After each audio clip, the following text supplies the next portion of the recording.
Okay, let's go ahead and get started. Thank you all for coming. Glad to see so many people turn out. My name is Sam George. I work on the Windows Phone developer platform team, and I'm very excited to be presenting to you today about an introduction to app development. So, first order of business, though, is that at the end of this session, we will be giving away a Lumia 928. So, I will be asking a question at the end of something that I presented here, and the first hand that I see go up and that answers it correctly will win this phone. So, there will be a test at the end. Okay, so this is what we're going to talk about today. First, I have some great news to share with you about some of the amazing momentum we're seeing in the Windows Phone ecosystem. I'm going to talk about the key concepts that's required to get started writing Windows Phone apps. And we're going to have some demos along as we go. So let's start with the great news. So we have had an amazing amount of momentum since our Windows Phone 8 launch. We're super excited about it. We've added 52,000 apps to our App Store in the 8 months since then. 102,000 more developers have registered. And most significantly for you in the room, the revenue that we're generating for you as developers has increased by 2.5 times monthly average. We're seeing over 200 million downloads each month of applications through our store. And we now have 160,000 apps in our Windows Phone store. And our store is available in over 50 languages and 191 markets. There's a bunch of great new apps that are coming to Windows that are now in the store, and I encourage you to go and check them out. We're seeing amazing growth in monthly app downloads since our Windows Phone 8 launch across the world. And right now, since launch, 42% of the Windows Phone devices that were purchased were upgrades from feature phones, meaning not smartphones, flip phones. And why is this significant? Because right now there are still 4 billion of these customers on the planet who are converting to smartphones. And we're not just getting people coming from feature phones, we're also getting people from Android, for example. 23% of Windows Phone devices were bought by users that were upgrading from Android. And I do mean upgrading. All in all, the Windows Phone is growing at 6 times the rate of the overall smartphone market. So, we have a great platform. We have world-class tools. We have the best user experience, bar none, of any smartphone. And I'm here today to show you the rest of the developer platform so that you can start building apps and be part of this ecosystem. So let's get started. Now, the topics that I'm going to cover today, if you are a seasoned Windows Phone developer and you've been publishing for years, these are going to feel a little basic to you. If you are new to Windows Phone or you're familiar with Microsoft ecosystem and you want to get started, this is the right talk for you. There's also a parallel talk that Karina Black is presenting right now in 135 on design for developers. And if that is a more interesting talk for you, because you're a seasoned Windows Phone developer, I won't be offended if you leave. So let's get started. The great news is that it has never been easier to learn. We have a ton of content online. We have over 40 hours of audio and video training. We have slides and self-assessments. We have a jumpstart that takes you through all of the concepts in depth with samples that I'm going to present today. We have a design boot camp for developers to learn how to design great apps and what the process is. We have a training kit for self-assessment, and we even have an absolute beginners course that takes you through the rudimentary programming from rudimentary programming all the way to publishing an app. And it's a great thing that we have all this training because we have a very mature platform. It is a full-featured and competitive platform with a host of features and capabilities for you to design any app that you can imagine. So in today's talk, this is what I'm going to cover, these 10 things. We're going to talk about the Dev Center and tools, our design principles, what our UI framework is and some of the details there. We'll talk about live tiles, launchers and choosers, how to use web content, And I'll spend time talking about tips and tricks on making money, and then also building for both Windows and Windows Phone. So let's get started. So we have a great Dev Center. It was just relaunched this morning with all new content and all new guides for you. We also have a bunch of tools that are available through our Developer Center, and these tools are available for a free download. So I'm going to switch over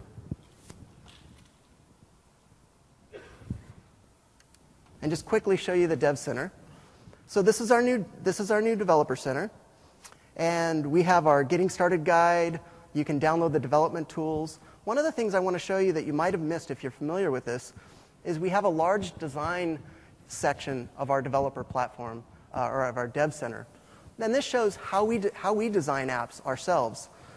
It even has a bunch of in-depth design library guidelines that give you information about our platform ecosystem, the app design process, how apps are structured and how navigation works, how to capture motion in your application, and control design guidelines for every type of control.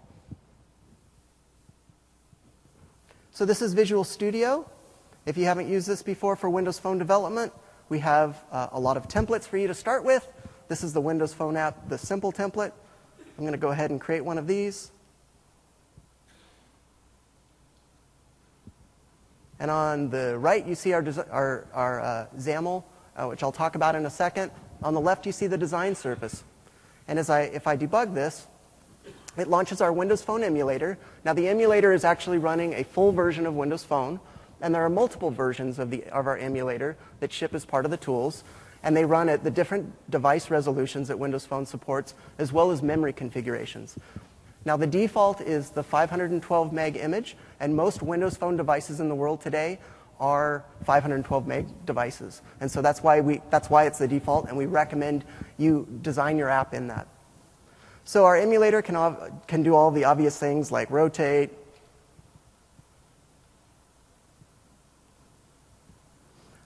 We have some extra tools in there, like you can you can simulate the accelerometer being used. You can simulate location. So if you're using our location services, the location services, when they run in the emulator, will key off of where you drop this pin in the map. You can take screenshots, which will be useful when you go to submit your app, and you can debug your network settings. So I'm going to go ahead and switch this back.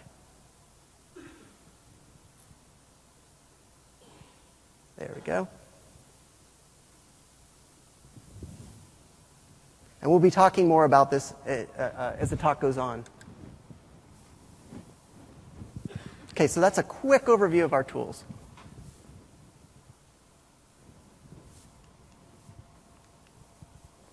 Let's talk about the design principles. So Windows Phone has a really rich and unique user experience, and that didn't happen by accident.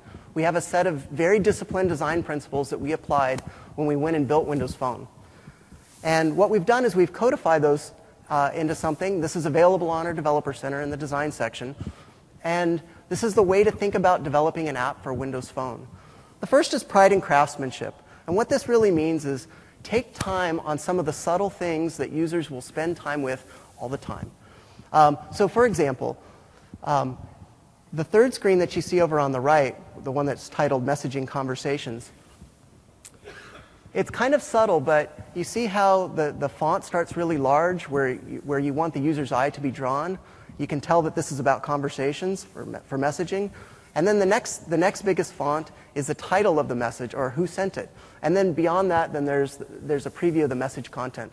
This message hierarchy, as opposed to the one on the far right, allows your eyes to naturally drift to where your content is most relevant. So with more with less, that's another key design principle. More with less is really about letting your content shine through. Another way to think about this is don't be afraid of white space. If you're using white space in your app, that's great, because what's left of the white space is your content, and the user will naturally focus on that. Windows Phone apps feel expansive and open, and we encourage you as you build your apps to do the same thing. If you find yourself cramming too much information on a screen, stop and add a second screen that you navigate to as a detail view. Fast and fluid. So all of our experiences use transitions when you transition between them. There's great motion and great effects. And the good news is if you use all of our built-in controls and layouts, you get this stuff for free. If you design your own custom experiences, there's great guidelines on our design center to help you use our animation libraries in order to produce the same great motion effects that make it feel like the rest of the phone. And authentically digital. This is really about let your assets bleed into the background so that your contents can shine, unless you have an asset that you really want to highlight. The icons that you see on the right, that's an example of trying to emulate the real world too much as opposed to being more digital. And then Win as One is really about as you build an application for both Windows and Windows Phone, take advantage of the different screen sizes, but maintain the same personality on both. And also take advantage of built-in parts of the Windows Phone and Windows operating systems to make your app feel like the rest of the environment. And I'll show you how to do that in a few later sections. So those are our design principles. To learn more, as I mentioned, there is a session right now on Windows Phone design for developers by Karina. It will be available for you to watch online later on for download. So let's talk about our UI platform. So we have a very rich and mature UI platform that we have been developing for a long time. We call it our XAML platform, and it is a very rich UI framework that includes both signature and standard controls, and I'll explain the difference between those. Layouts. It's a tree-based environment, meaning you arrange elements in a tree, and the order they appear in those trees will controls the Z order that they render on top of each other. It's a retain mode system, meaning you just use controls. You don't have to worry about getting called back for paint. And it's fully extensible. If you want to develop your own custom controls, you just subclass user control. If you want to develop your own custom layouts, you just subclass panel. Most of the time you don't need to do this though. We have great extensibility mechanisms for styling your controls, which is overriding known properties, for templating it, which is rearranging the visual tree to suit your own experience, and even subclassing, which is for changing the behavior. So we also have XAML, which is a great asset. It's a markup language which helps you construct UI quickly. The XAML that you see in the lower right-hand corner can also be done in code. And in fact, everything you can do in XAML, you can do in code. It's just a lot easier to do in XAML. So the two at the bottom are equivalent. That is actually the code that our XAML parser runs when it encounters that XAML to produce that element tree. All right. Let's talk about some of the controls.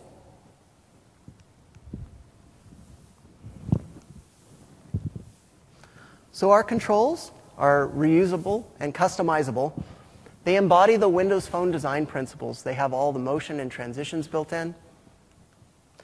We have a set of signature controls that really highlight and celebrate the Windows Phone experience. I'll show those in a little more detail, so I'm not going to cover them right now. And we also have a set of standard controls that you would expect from a modern operating system, a map and web browser, and ads control that you can simply drag and drop into your app and start making money. And we have all the intrinsic controls that you would expect, like buttons and text boxes and grid layouts and things like that. And then we have a set of additional controls that are our toolkit controls. And these don't ship in our SDK. We actually ship these up on CodePlex as shared source, and you can download the source or the compiled binaries. And you can use the binaries in your app, and if you decide you want to tweak the source, you can do that. And I'll show you how to get this in a second.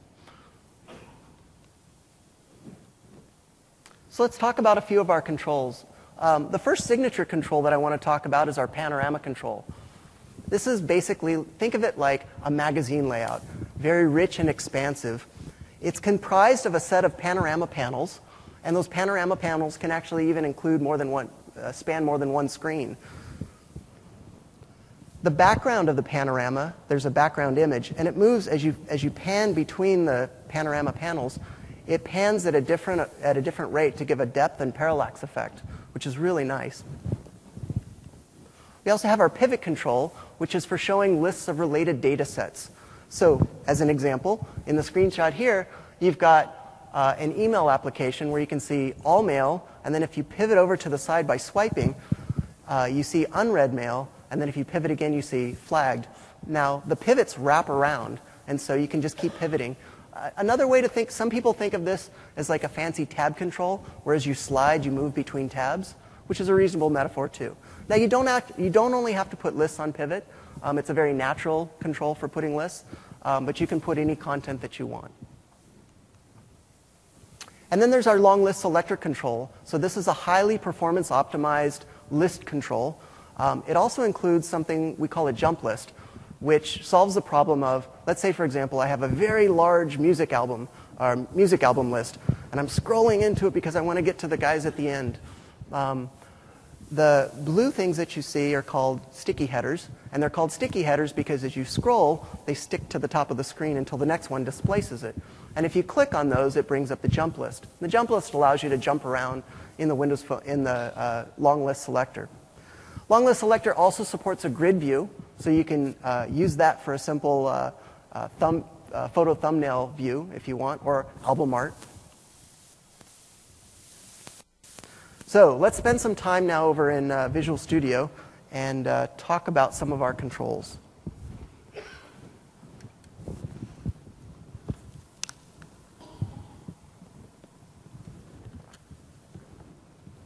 All right, I'm going to close this project.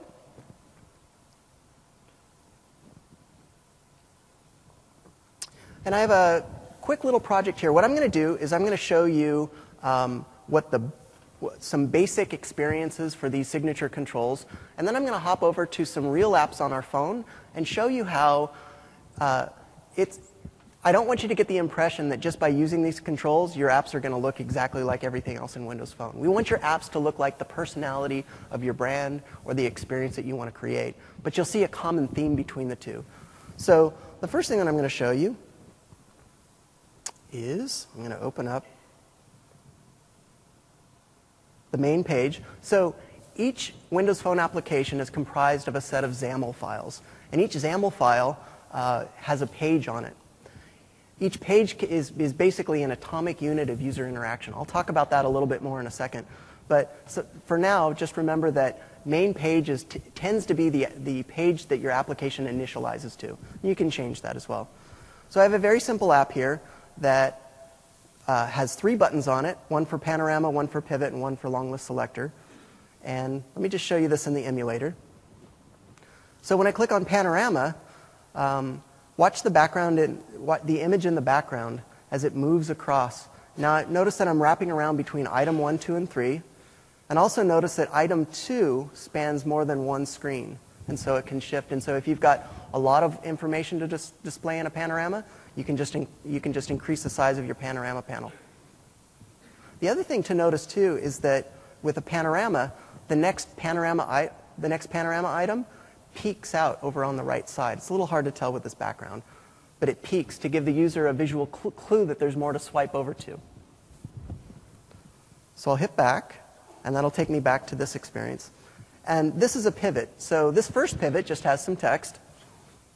The second one has some space in it where I have an image. And the third one has some long text that I can scroll up and down.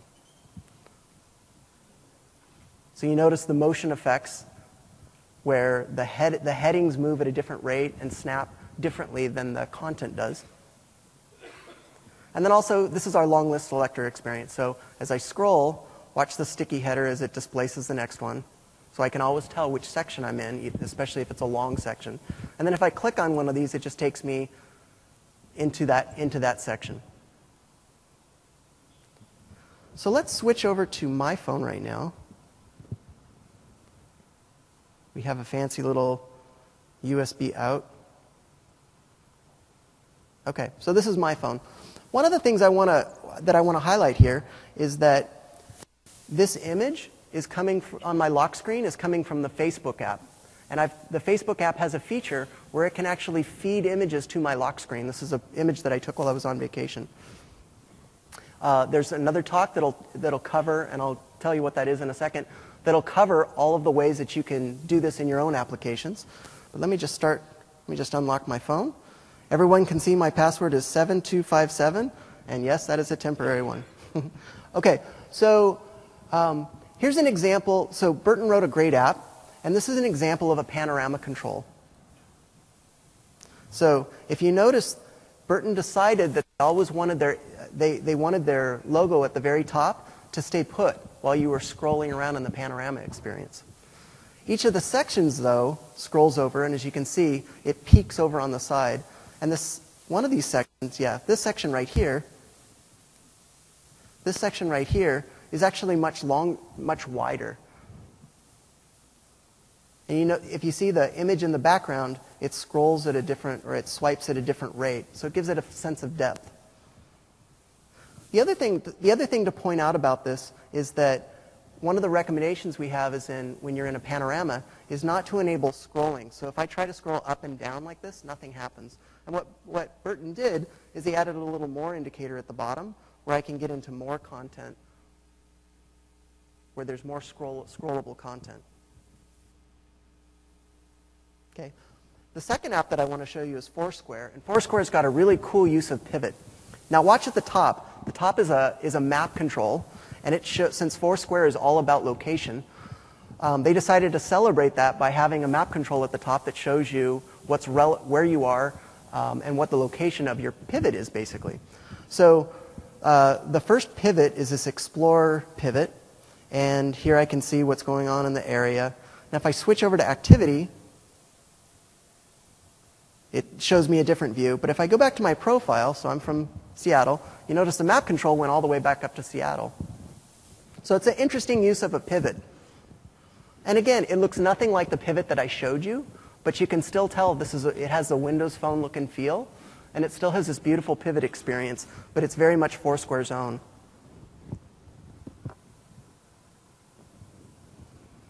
Okay, so I'm going to minimize this guy and go back to Visual Studio for a moment. And what I'm going to do is create another new project.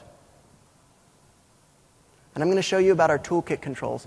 Now, one of the things I mentioned was that the date picker and the time picker, for example, are in the toolkit control. So I'm going to show you how to go and grab one of those. It's super, super easy. So there's a one-time setup that you can do to make things even easier. You don't have to do that. You can actually just go download them and add a reference to them in your assembly references. If you come here into Extensions and Updates and go to the Online section, there's the NuGet Packet Manager.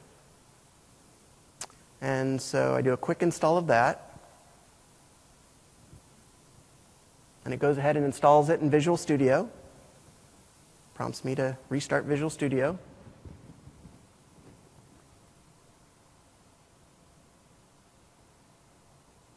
Great.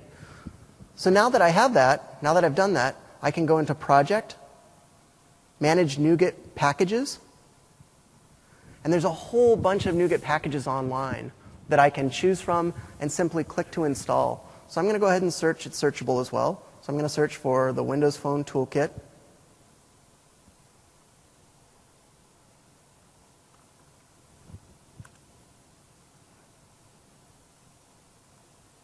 There we go. And I'll go ahead and install it. Now watch how easy this is. It goes and installs, it updates all my assembly references, and boom, I'm using this. Great. So what I'm going to do now is go back to my XAML, and I'm going to add a namespace for our toolkit.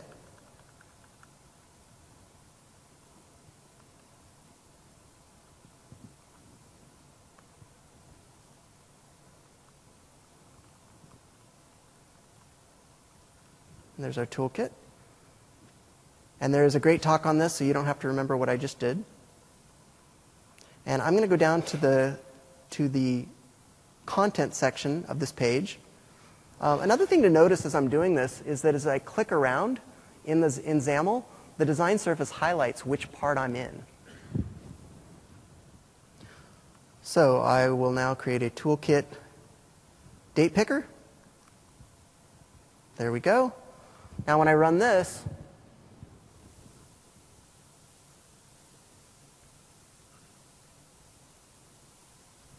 we get our date picker, and the way our date picker works is that when you click on it, it brings up a full screen view, which is pretty intuitive.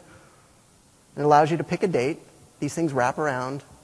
These are all customizable. You can template these. And now when I've picked this date, then I see it here. So that's a quick example of getting a toolkit control. We update this toolkit quite frequently. In fact, we just updated it last week. So for those of you that have used it before, there's a new update. So that's an overview of our controls.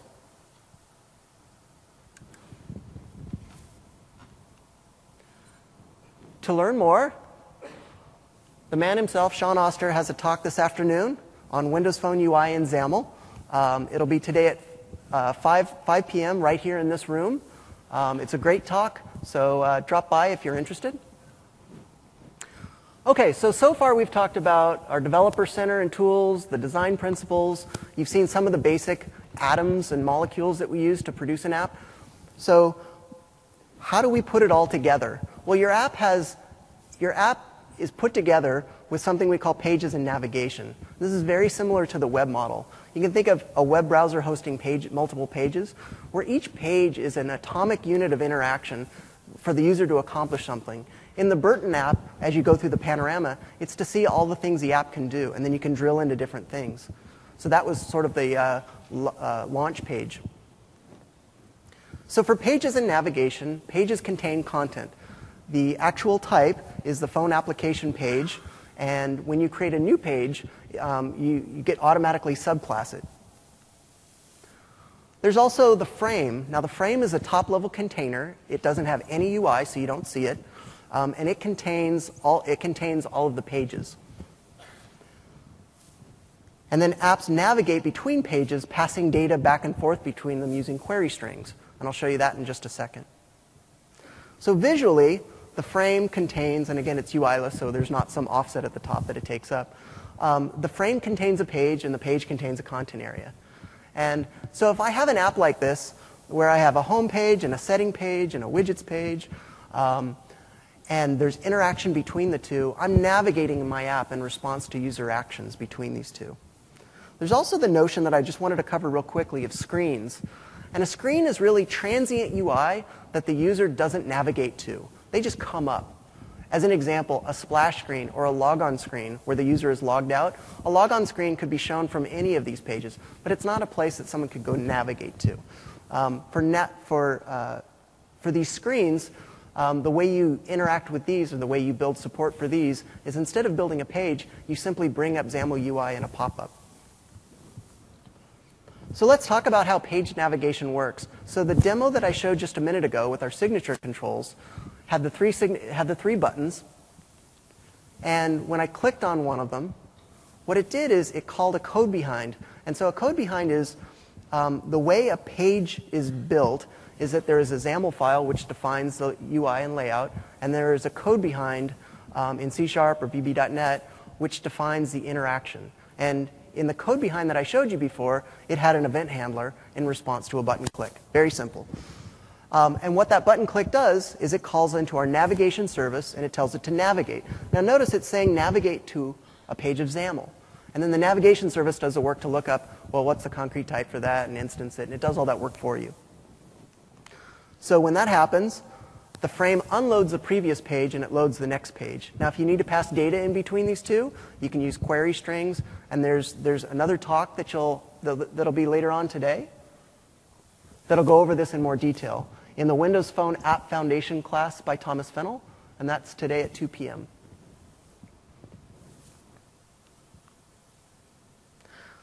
So I want to spend some time, that's how you do the fundamentals of a Windows Phone app. And now I want to start talking about how you integrate more deeply with the system.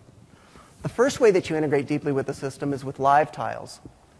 So live tiles provide glanceable access to information users care about most. I can't emphasize strongly enough, if you build a Windows Phone app, add live tile support. It is a great way to keep users engaged. And I'll show you some examples from my own phone about some great live tiles that people are doing. So you as a developer can update your live tiles either from within your app while it's running.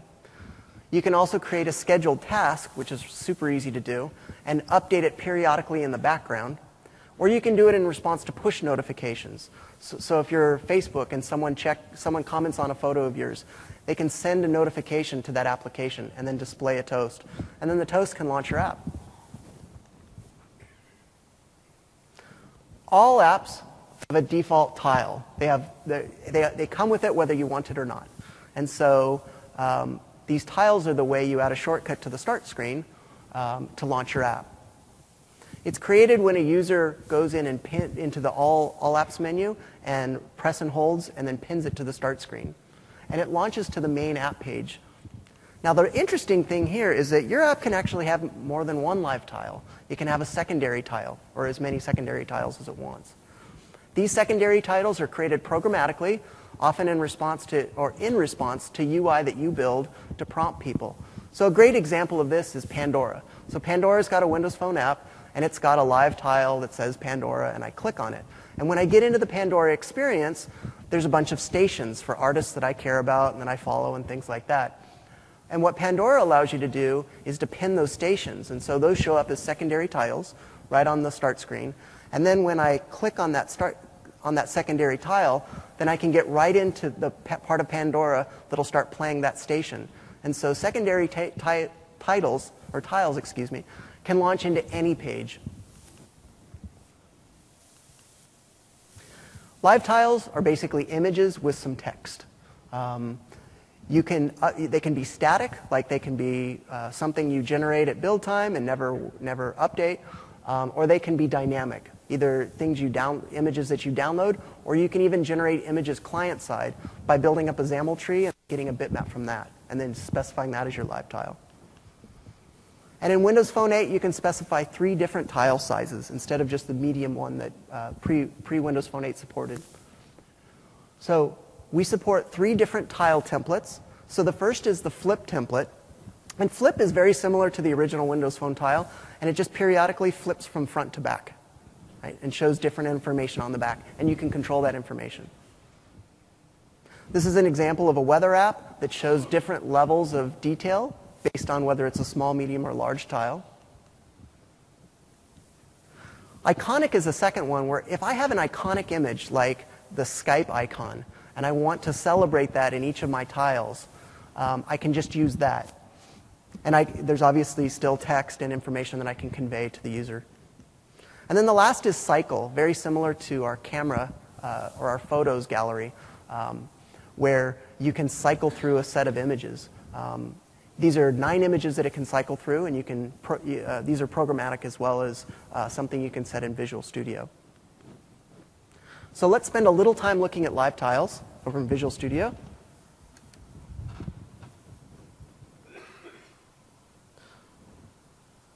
So the first thing that I want to show you, so I'm going to hop back over here and show you some interesting uses of live tiles. So the first is this weather app, WeatherFlow. And as you can see, they display different amounts of information based on the small, large, or medium tile. There's a Stocks app.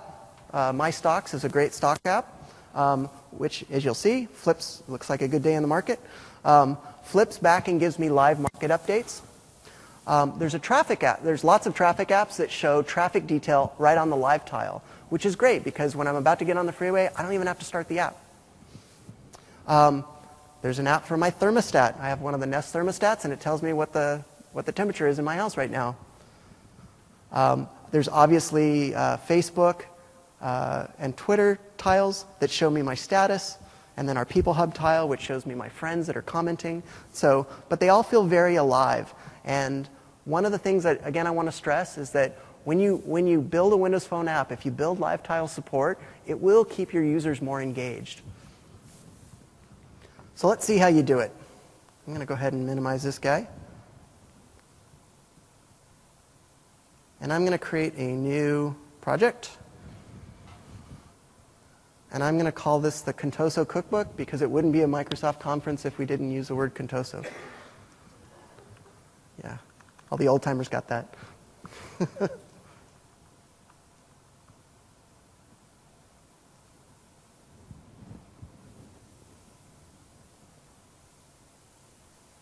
Great, I have my project.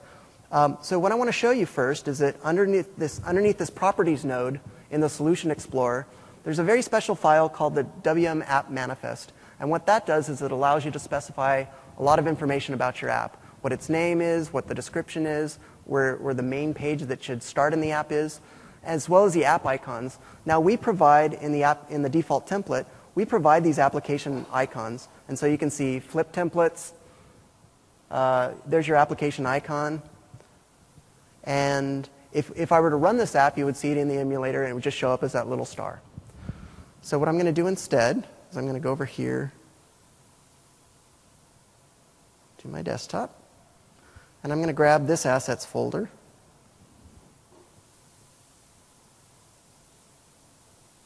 I'm going to open up this in Explorer, and I'm just going to pave over that assets folder. Okay. So now when I open up this application icon, it's my Contoso cookbook. Okay. And so what I can do now is go navigate out to the file system.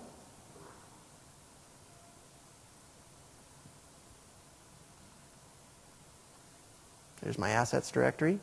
So there's my application icon. I just set that. And it picked up my live tile. I actually used the same name. But I would go in here and just specify the small template for this one, the medium template for this one, and then the large template for this one. And in order to get large tile support, I just click on this large tile checkbox. There's a drop-down here that lets you specify which type of live tile you want to use. And so you could use flip, cycle, or iconic. Okay, so let me specify this large one. There we go.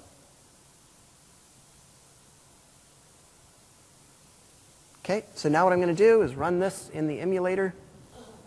And there's nothing interesting in the app. The interesting part is over here. So there's my icon that shows up in the All Apps list. And when I press and hold this and pin it to start, I get my medium live tile. And if I press and hold this, then you can see my small tile and my large tile, as well as my medium one. So it's that easy to add live tile support. It's very, very straightforward. And then it's just a little bit more work in the background using the shell tile APIs in order to change the text that's on it. For example, if you're an email application, to display how many unread mails that you've got, or whatever other information you want to display in a counter to your user.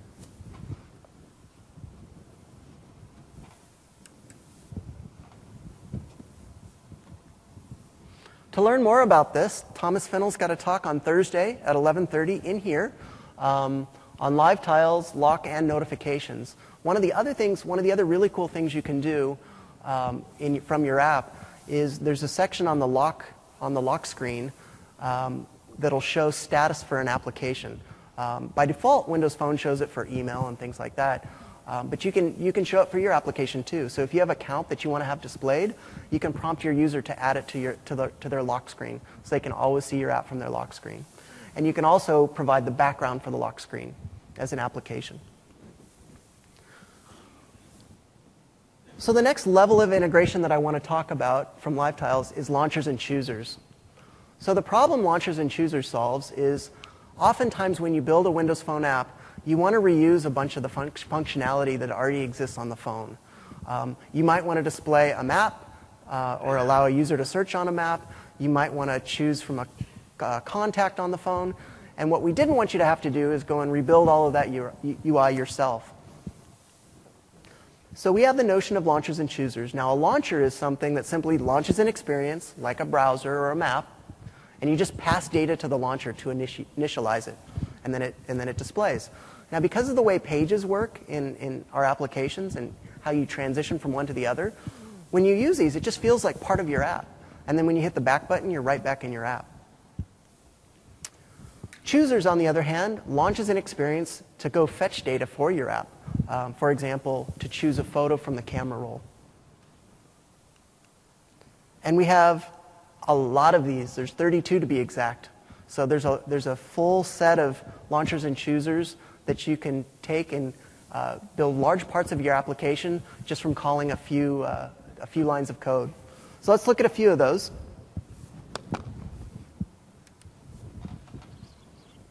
I'm going to switch over to Visual Studio again.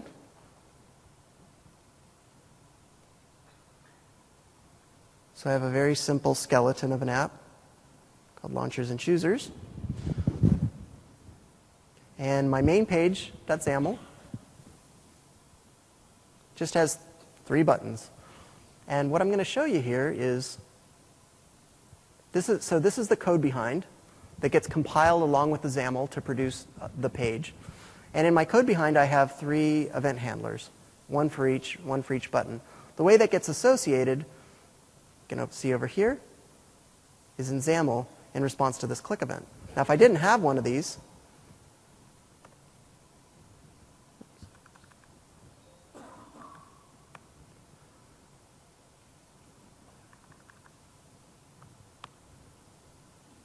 I could create a brand new event handler, or if Visual Studio recognizes I've already got an event handler, I can just specify one of those. So I'll go ahead and specify the map one.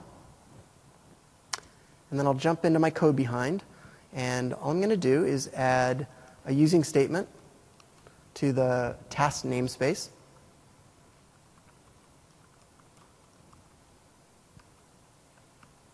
Okay. And then down in my map one, I will just create a maps task.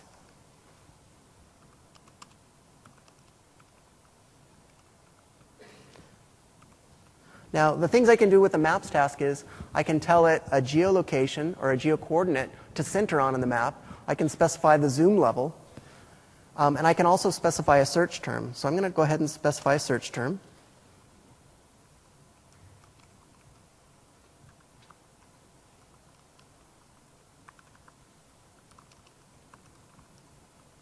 And then to invoke it, I just call the show method. Okay. Now when I run this guy, so here's my simple application, and now when I call launch map, it just takes me into the map experience, and it defaults into the Moscone Center, and it shows a little tag for it. So let's stop this guy. I can also initiate a browser session, so I just use a web browser task for that.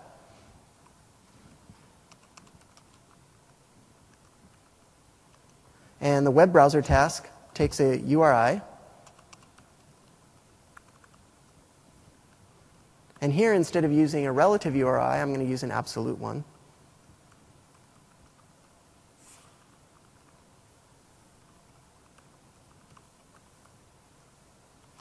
And then I specify the URI kind, which can be relative or absolute, or we'll try to figure it out.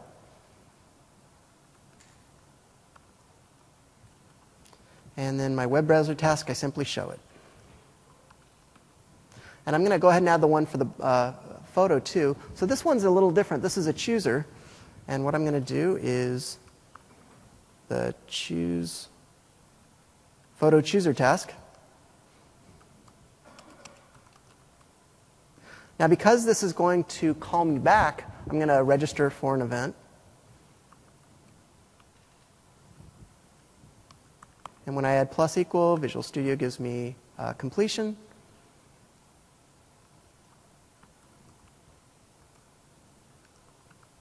OK. So let's go ahead and debug that.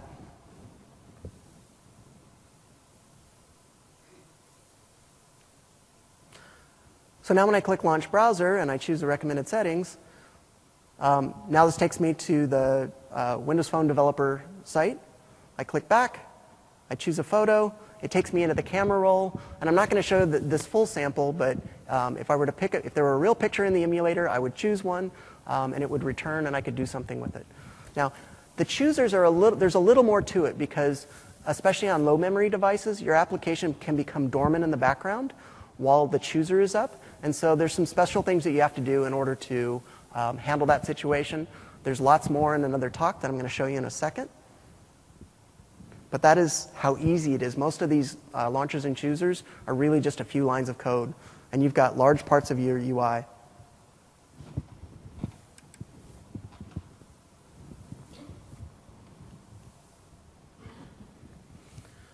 So again today, we'll talk a little bit more about launchers and choosers in the Windows Phone App Foundation talk by Thomas Fennell, right in here in this room. And then again on Friday, Sean McKenna's got another talk on a topic I didn't touch on today, which is cross-app communications, where you can actually launch another app and provide data to it. Or you can create a custom URI scheme so that other apps can launch you. So web content.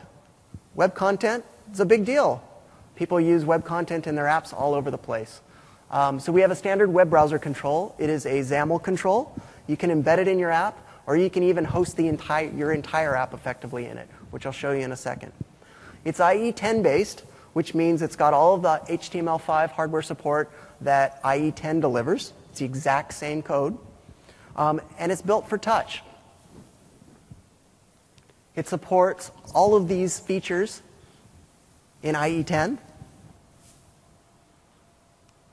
And I'm going to give you a quick demo of what that's like.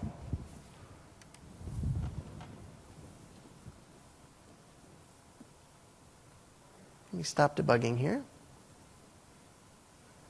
And I'm going to create a new project. We even have a template for it. So we have a Windows Phone HTML5 app. And I'll show you how this works.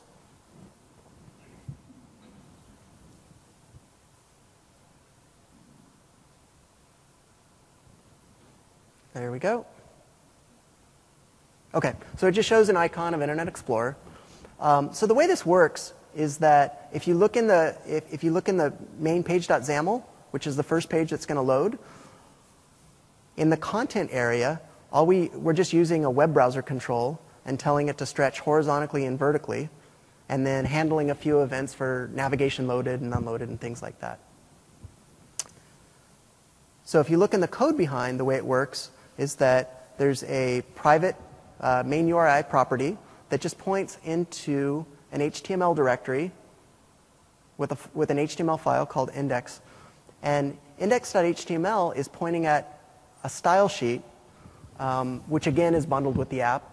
And these styles that we provide for you has all the look and feel of a Windows Phone app. And so if you want to build your Windows Phone app and interactions in HTML, you can.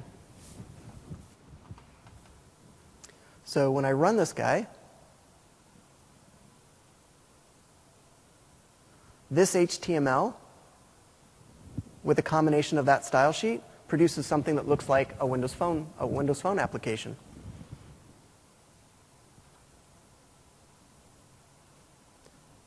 And if I want, I could go into the code behind here and change this again to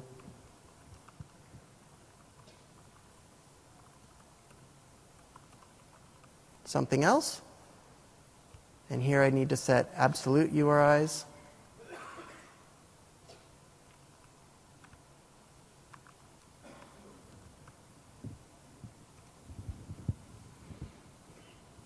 And then when I debug that, then that content fills the whole screen. Now there's a little application bar at the end, which I touched on lightly before. An application bar is something that most applications in Windows Phone include. It's optional. If you're a game, for example, and you don't want to have an application bar, you don't have to. Each page can have a different application bar. And what they are is there's these little 3 buttons over here, and when the user clicks on them, it animates up. And there's menu items that you can put in there that take the user to additional screens. There's also these buttons. Let me just minimize this. That you can make the application bar a little higher or a little lower and show the buttons if you want. Or if you just want, like in a web application, if you just want the Chrome to get out of the way, you can minimize it so you can just see the little three buttons here. So one other thing I want to point out before I get out of Visual Studio is that I mentioned before that we have different emulators. Here's these different emulators. So, and I can obviously also debug on a device. It's very simple. You get a developer registration, you unlock your phone, you can debug on a device. So here's the different emulators we support. And one of the things that I want to point out is there's this little Use Device tab over here, which is awesome. And what it does is it allows you on the design surface to see what your app is going to look like at different resolutions. So you can see if your images pixelate and things like that. And you can also see what it's going to look like. Windows Phone supports both a dark and a light theme. And so if you want to see what your app is going to look like when you're using the light theme, you can. Right on the design surface. And then a lot of the Windows Phone styles include accent colors that the user can specify, like I love blue, and so my Windows Phone is blue, and someone else likes purple. You can specify what the accent color is so you can see the effects of different accent colors bleeding through into your application.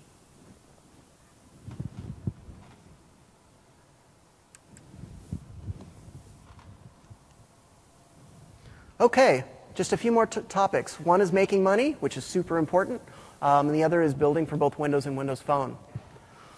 So making money, we support all of the industry standard ways of making money in an app.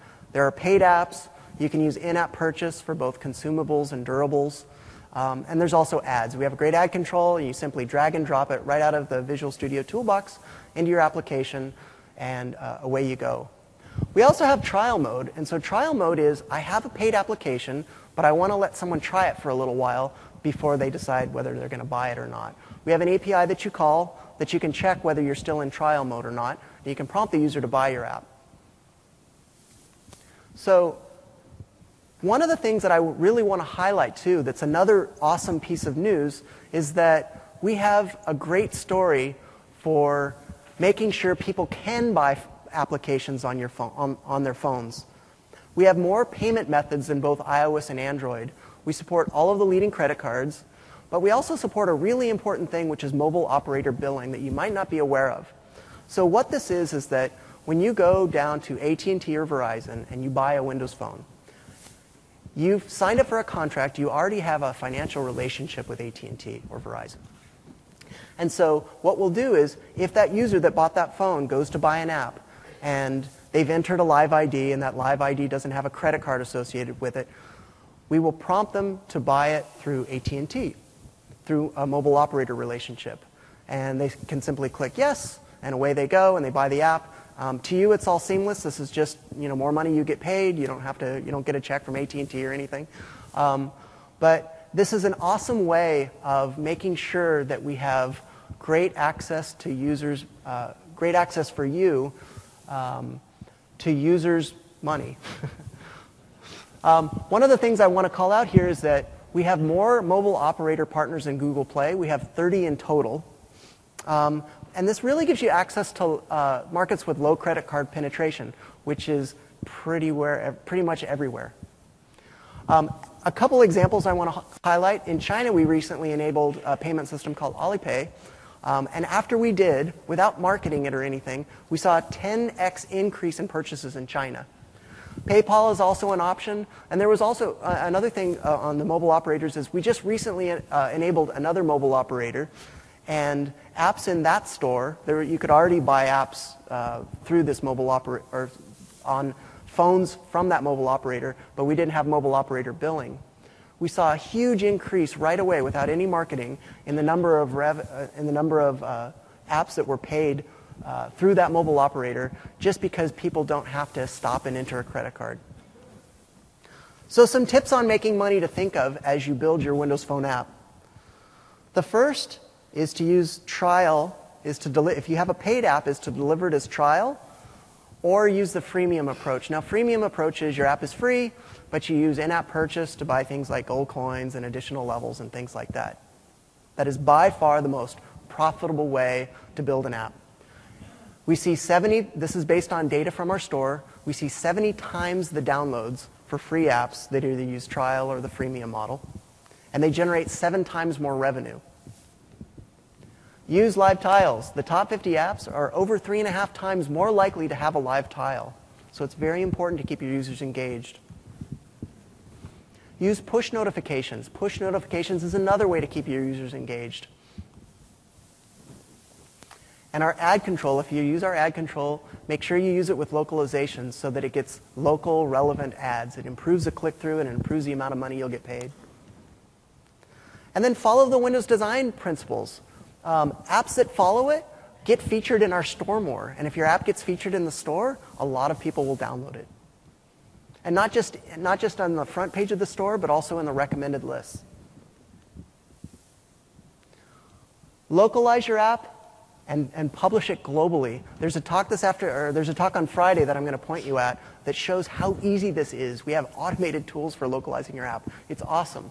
So localize your app. It takes a little bit of effort, but not as much as you would think, and all the templates support this. And so the templates allow you to build a localized app. And then you can publish globally into the global marketplace, which, as you saw from my early talk, was one of the some of the biggest explosions that we've seen in app download growth are coming from Latin America and Africa. Watch your memory usage. So again, Most Windows Phone devices only have half a gig of memory in it. And on half a gig memory devices, if your app is consuming more than 90 megabytes of memory, it'll start to perform badly. So apps that use less than 90 megabytes of memory work well on all devices. And so I'd encourage you to do that. There's some great talks that we'll have later this week that make this really straightforward. Act on feedback. To state the obvious, when you start getting ratings, if they're not great, people will tell you why. Act on that feedback, and then update your app. The top apps are updated every 2 to 3 months on average. So to learn more, we have a talk on maximizing revenue by Bernardo today at 3:30 in North 135. Andrew Whitechapel is going to talk about Windows Phone low memory and all of the considerations and how you should respond in low memory conditions and things like that, and how to make sure your app runs well on those devices. That's Thursday at 5 p.m. And then Stefan Wick on Friday has Windows Phone Best Dev Practices, and he's going to show a new tool that we've got that will help you localize your app very easily. And in fact, Bing Translator supports a lot of localization in this tool. It's super easy to use. And finally, our last topic is Build for Both.